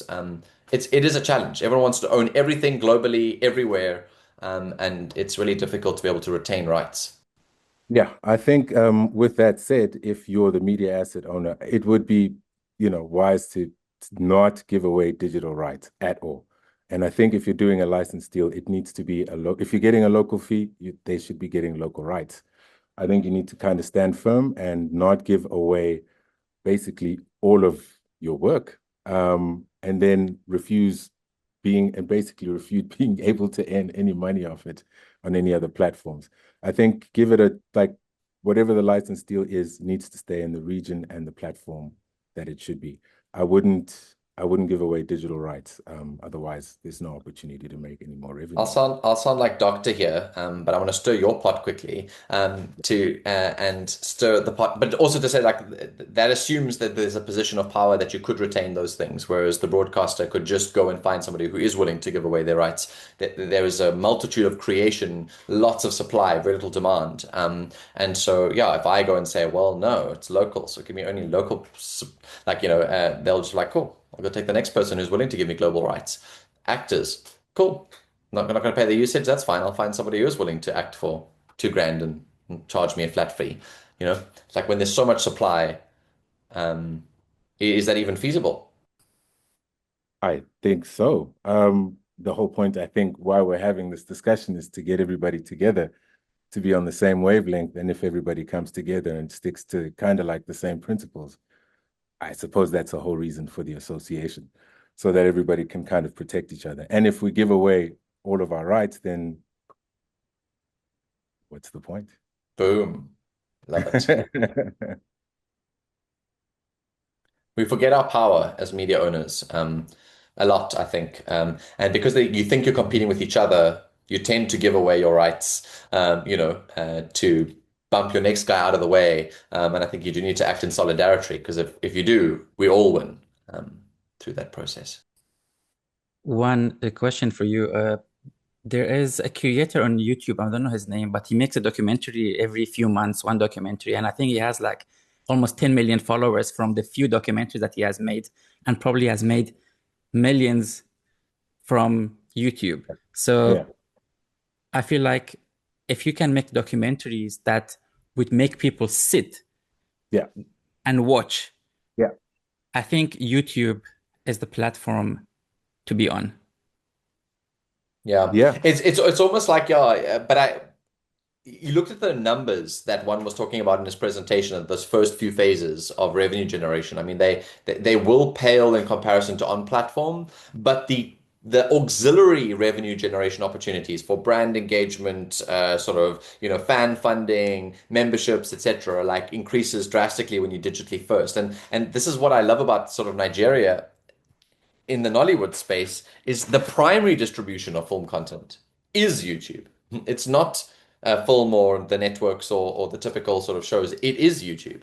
We just don't have that here. So what I'm interested in, and to all the filmmakers in the room now, is we almost need to shift culture locally to watch more local documentaries. And it's a chicken and egg thing. The more you make it, the more we'll start watching. The more you'll make it, the more you'll start watching, the more you make it. But somebody's got to start the process. You've either got to invest a lot to kind of get the people to come across, and unfortunately lose money and your relationships as well too as part of that, or the other way around. We've got to, as consumers, start watching more stuff and being forced to, in which case you will start creating supply for those things, and then the thing will match. But we have that match hasn't striked yet in South Africa.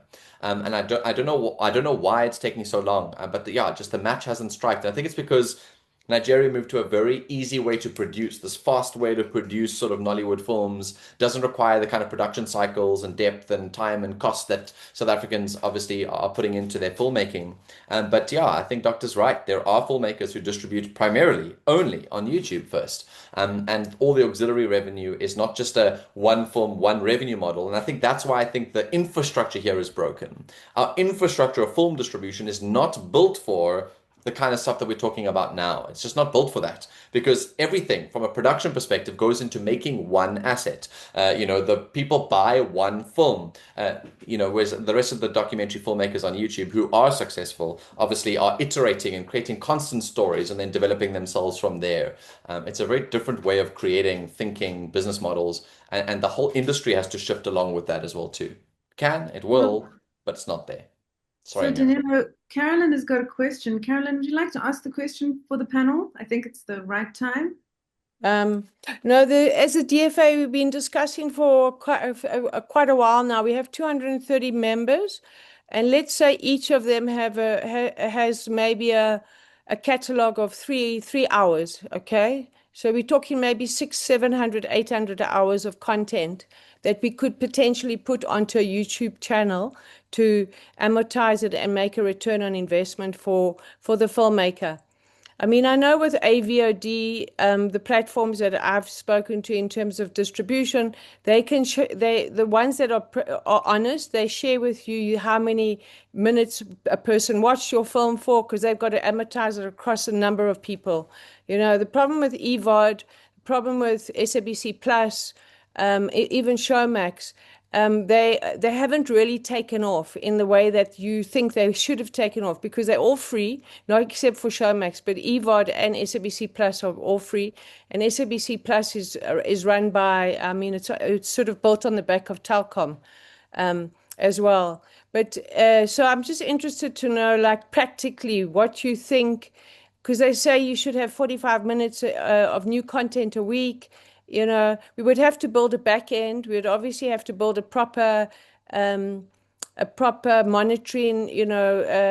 I'd like to add agencies where they track how many viewers have watched for how many minutes, because then you have to split how much each person gets. Just some ideas around that. What are your thoughts? To find my mute button. There we go. It's a great question. And there are a couple of parts to this. I want to ask you a question back and then answer all parts. But the first thing I want to ask is the goal then revenue, visibility of films that haven't been seen, or community building? Or is this just about archival access? It's revenue. I mean, it's all three, but I think primary revenue, because we can't, unless we get money to make because we can't sell our films. Documentaries are never commissioned except for crime and a few other genres, maybe wildlife. But most of our docus, we have to get soft funding, or we have to find money globally. It's never, we're not able to make money back that we can then make more films. So the reason to get money is to create new content. Of course, you want to influence people, you want to have a community, absolutely. And our content talks to, human rights or day-to-day stories of society. I've got it. Okay, cool. Yeah, that absolutely makes sense to me. But like again, that's everybody's challenge, right? And that's why we're here today, all trying to figure out how do we get people to see our things and make money from it. And the early adopters of that content you're going to upload will all be in the losing end, not necessarily because it's evergreen, but they'll be in the losing end while you build momentum. And then the ones towards the end of that release schedule will be the ones that get the benefit of a lot of that momentum. But I will start by saying that ultimately, YouTube is not Netflix, okay? And what I mean by that is that YouTube doesn't reward long form content because it exists. It rewards watch time, retention, and consistency of audience interest. So if you're uploading, for example, like 45 minutes, I think you said in the chat, about 45 minutes a week, it doesn't automatically generate revenue unless there is an existing defined audience that obviously want that. The content is positioned clearly around that niche and people are able to identify with the fact that this exists and they want that. It's packaged for YouTube. The release strategy is consistent so that people know what to expect consistently. And eventually, the channel should build habitual viewing then. People learn to expect that there'll be a new movie out, once a week or once a day or whatever it is that comes out. But second, ad revenue alone is very unlikely to meaningfully fund a collective channel like this, and especially not a documentary slate like the one that I know you guys have, unless you're generating like super, really large repeat viewership that comes on the platforms. South Africa's CPMs are just not great at all. But if you're targeting an international audience and you happen to find international audiences in America, sort of Europe, and maybe even Australia where the CPMs are quite high, then we're talking a slightly different story. But a slate of that many documentaries to split the revenue amongst them all, I don't know if that will make everybody rich or make one channel very rich, as opposed to everybody that is submitting content to the aggregator sort of being super rich.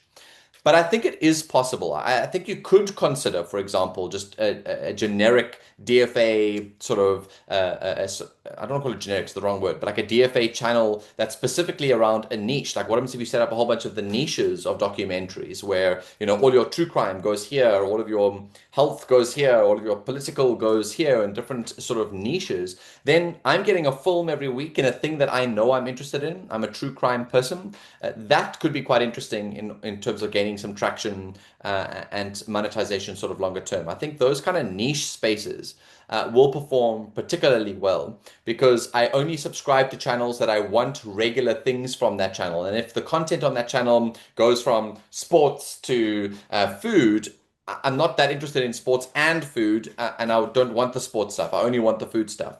In which case, niching down those channels could be a real opportunity. I'm not to say it's a fail-safe sort of opportunity, but it is a nice way to build momentum at scale and to be able to test and see what people like and build audiences and communities around those niches. But it's not a golden rule because, again, not every video will do well and not every documentary will do well. And how will you manage revenue sharing? Will the revenue share actually be on a video level? So you will generate a portion of the views you generate as the creator of that documentary? Or will we split the revenue equally as a channel with the number of people that are there, which obviously makes your revenue share process quite complicated. But yeah, I think in some ways that there could be something there if you niche it down. But I don't know. Dr. Siya, I think you obviously might have some views on, like, you've experimented with content, you've tried new things. Do aggregated channels ever do well, maybe at a global scale better than a local scale, but do they do well? And is it better to niche down or generalize? From the talks I've had with YouTube people, they say rather niche down. And if you want to add, like if you're doing health and you want to add your lifestyle, make it like 20% of your vlogs and then just mainly be that thing. I think everything is possible. And you can reach millions and millions and millions of views on YouTube with documentaries. There are so many people out there who can guide you and help you to do it. Because if you want to start from zero and learn the YouTube and the thumbnail, and by the time, especially like if you're making documentaries, which take lots of effort, I would advise having someone who has been successful on YouTube or has consult them like maybe 1 or 2 times just to get the information on how to succeed. Yeah, I used all my knowledge of short form, and yes, I was successful in one YouTube video, the first one, but the second one had 200 views because of just like, like I'm all over the place. So yeah, I don't know who is out there doing YouTube consulting or guiding or whatever, but whoever gives you advice, make sure they have proof behind it, like they have done it, they have done it, and they know what advice they're going to give you. And it is possible. It is possible to learn it and earn a lot of money and make a living off YouTube. Yeah, the one thing that I will say to you to consider is that just extracting a documentary as structured and uploading it to YouTube will be something you need to reconsider, because thinking about your thumbnails, the title, that first few seconds value proposition, like it does need to potentially be repackaged. And so there is a project for you to do, Carolyn, of first reviewing your catalog, going through all of that and determining for yourself what is appropriate as is for YouTube and what needs to be reformatted based on our understanding of how people consume on YouTube and what I think will work for that niche, etc. And the one thing that I think digital creators forget to tell people a lot is two things. One, there's a lot of luck involved in growth. Like that one video goes viral and you're like, what on earth? There's a lot of luck that happens in virality. But I think the other thing creators forget to tell people is that there's a lot of iteration that goes into this. There's a lot of like, oh, tried that thing, that didn't work. Okay, cool. Try another thing. Okay, that worked a little bit better for these reasons, but not those things. Let me keep improving. And you mentioned that keep improving thing. It's an iterative process. So if you have this catalog and you're just like, well, suck it up, princesses, this is the catalog and it's coming your way once a week and off we go, you lose the ability to be able to iterate each time with learning and improve that sort of engagement as things go on. And so yeah, just keep remembering that it is a learning platform as well. Algorithms are changing, viewer behaviors change, interests change over time, different seasons of the year demand different things from consumers. During month of love, everybody's interested in watching love. During December, nobody wants to be online. These sort of things matter for performance. It's not just whether you have a good video or a good story. And so yeah, just remember that. I think it is good to get some help in consulting on this, but it's not a perfect science. No one can give you the golden rule for success. Iteration, experimentation, trial and error. Yeah, keep learning. Thank you. Short answer, yes, do it, but be considered about it. We can take this into our group chat and figure it out. Thank you for the question, Carolyn, and thank you everybody for your answers. It's so interesting because most of us are behind the camera, but it's very clear that Dr. Siya is in front of the camera because I can see that your screen, you look absolutely perfect. Your sound quality is great. So we only have 9 minutes left. I wanted to ask all of you, because all of you are also in the production side, if you could perhaps leave all of us with a production tip for maybe some software that you use or something that we could do from the production perspective. There've been some questions in the chat about vertical videos and things like that. So I know one, production and putting it together is your forte. I know you do that as well, Danilo. So one, will you give us some of your experience? Yes.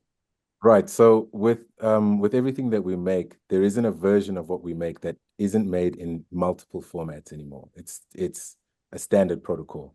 Anything that's done in 16:9 becomes 1:1, becomes 4:3, becomes 9:16. It's just the absolute norm now. And I know people will not consider having to have those considerations when they're shooting, but you really, really, really should, especially if you're trying to get traction on social media. That's the first tip, that you have to consider those formats. Even with your DOP, however you shoot, please consider the new formats that are around. It's so difficult to try and take existing content where it wasn't framed for that, or someone's done creative framing and trying to make 9:16 content out of that becomes very, very difficult. So just to keep that in mind. Second to that, it doesn't take a lot to do what we do anymore. This is just the truth of it. In terms of production, it just doesn't. You don't need a lot of heavy equipment anymore. Most people get away with a laptop and DaVinci Resolve, even the free version. and you can make what you need to make with just that, and export the formats that you need. Third to that is your camera doesn't need to be specific. I think Dr. Siya can like give us advice on lighting, but your camera doesn't need to be fancy anymore. What you're making is more important now than how it looks and how it sounds. The what you're making is the most imperative thing. Number 5 is constantly stab people with excitement. I know that sounds violent, but you have to always stab people with excitement. So if you're making a full-length feature like a 60 or a 90 or something like that, keep in consideration that every 5 minutes I need to be introducing something exciting or a good point to keep people focused. Just because with everything that we do now, of just the recent thing that we've actually just done, we had to take something out every 5 minutes and look for key points in what they were saying and make 9x16 things out of a 90-minute show. We had to take out 15 excerpts to make for social media. And all of those clips were used to push the main event out of all of that content. So I can't express how important it is. And I think Matt Damon and Ben Affleck's recent movie, I think on Netflix, the cop movie, they were even talking about how Netflix was telling them, you guys need to rewrite your script because we take too long to get to the good part. You need to have action or something happening every 5 or 10 minutes. So I think with anything new that you shoot or any new development, it's just the new way things are consumed. It's a hard adjustment to come to because we like these beautiful reveals in production. We're like, oh, I can't wait for them to figure out when this is happening. I think we just need to change how we think about it. So those would be my quick 5-minute tips. Thank you so much. My tips are generally for short form, but from the audience that are making documentaries, the only advice is Opus Clip, not affiliated. I don't own shares, but is one of the better platforms there where you can put your documentary in. I think you get like an hour free. So you can even use a 30-minute documentary, whatever, 10 or 45 minutes, put it in, and it gives you clips. It gives you subtitles. It does the cuts. It is not perfect, but at least you can delete the parts that you don't want. You can edit it to make it more attractive, whatever you call it. So use AI where you can. There are things like called 11 Labs where you can clone your voice to sound unemotionally and everything like you. So you can use it to do your voiceover, for example. There are lots of AIs out there where it can help you reduce the workload because burnout is real. We've all been burned out. I mean, Amira knows I am burned out. I reached 3 million followers alone, recording, scripting, and I wish I knew how to dance so I could reach more people, dance, but I cannot. So I have to make 6-hour research on my 10-second video to give value. So, and have a videographer, I have an editor, I'm hiring a content manager because your brain needs to be the one that does the creative work and all the smaller things. It's either AI, hopefully in the future, more AI, I don't know, or have a team, yeah. Thanks, yeah. And then my last bits, I'll just add, I won't repeat anything, but some of the ones that I've noticed with documentary filmmakers through my experience of being at Fame Week is none of you plan for the marketing or plan for the stuff before production. You do all of your thinking about everything and you go into production, you produce this thing, then afterwards start thinking about marketing. And I think now a new way of thinking is to plan for this stuff before you go into production. So, like besides the framing side of things, is like shoot those extra promo bits. Do get BTS if you think that behind the scenes is a good thing to stop. It's really important to start planning for the marketing before you go into production so that you can factor it into your schedules. You can shoot what you need. I think that's really, really important. And shoot for social in those environments so that you have all this collateral to use after the fact. Don't try and make social collateral afterwards by cutting up things that weren't built for social to try and make them look social. It's not great. Plan for it in advance. For the YouTube community, like shoot thumbnails on set, get the right reactions. Taking still frames out of video is one way. I wouldn't suggest it. It just doesn't work. I think try and shoot for thumbnails. I recognize that hook, that thumbnail is the first thing anybody will ever see. Is that thing enticing enough to want to click on that video? If you haven't got that, it doesn't matter how good your video is, doesn't matter how long it is, doesn't matter how interesting it is, doesn't matter how big your community is. If people don't click that thumbnail, don't find that enticing, it doesn't catch the eye, you will not get that first view. And so shoot effective thumbnails and choose them wisely. Thumbnails and title combos are literally everything. So yeah, it is the storefront to the content itself. If you don't do that well, everything else is a waste of time. No, not really, but really. You know what I mean.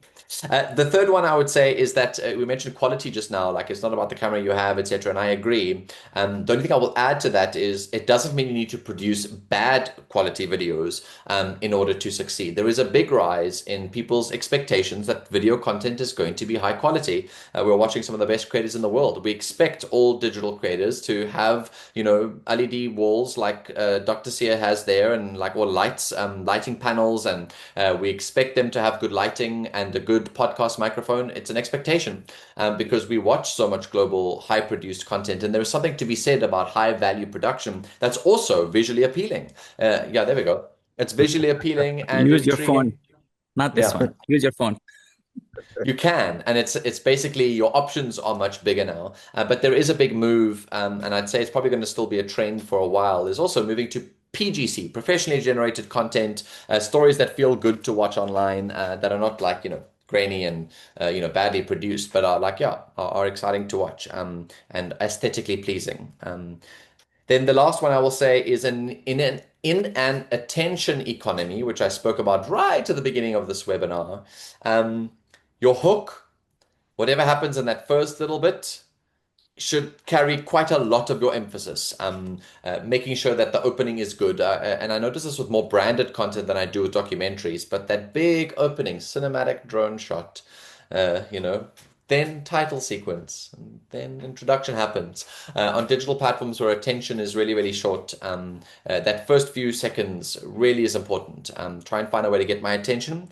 But as I think one mentioned it, but keep it moving, keep things moving visually, audio, cuts, because people are constantly trying to find a way to find the next ADD thing to do with their mind and their time. If you don't give them a reason to stay every 10 seconds, that next 10 seconds, that next 10 seconds, that next 10 seconds, that next 10 seconds is something you need to really think about in how you produce in post, or how you manage your post, is ensuring that you keep people constantly waking up and reminding themselves to stay, as opposed to finding any moments of boredom.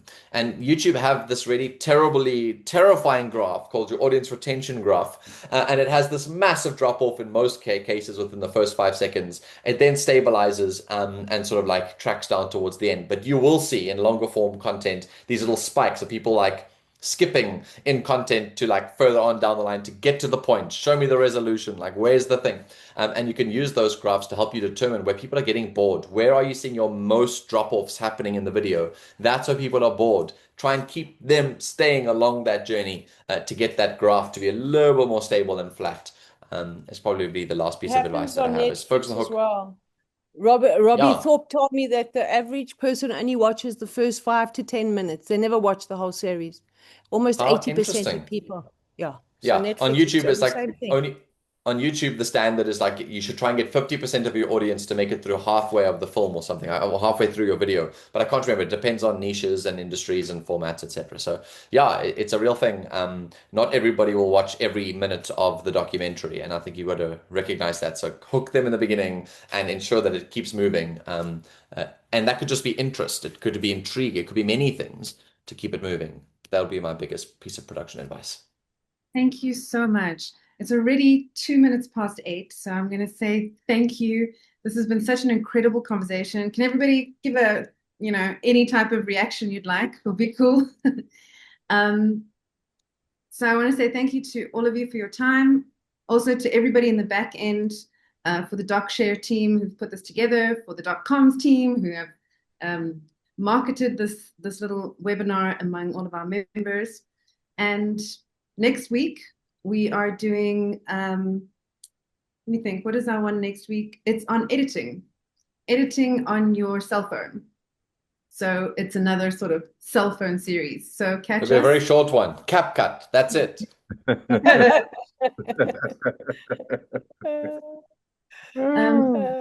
Yes, I feel like we're ending a TV show. Join us. Do you guys, before we end, Wandile and Danilo and the other, and do you want to put your email in the chat in case people want to contact you? It would be good. Sure.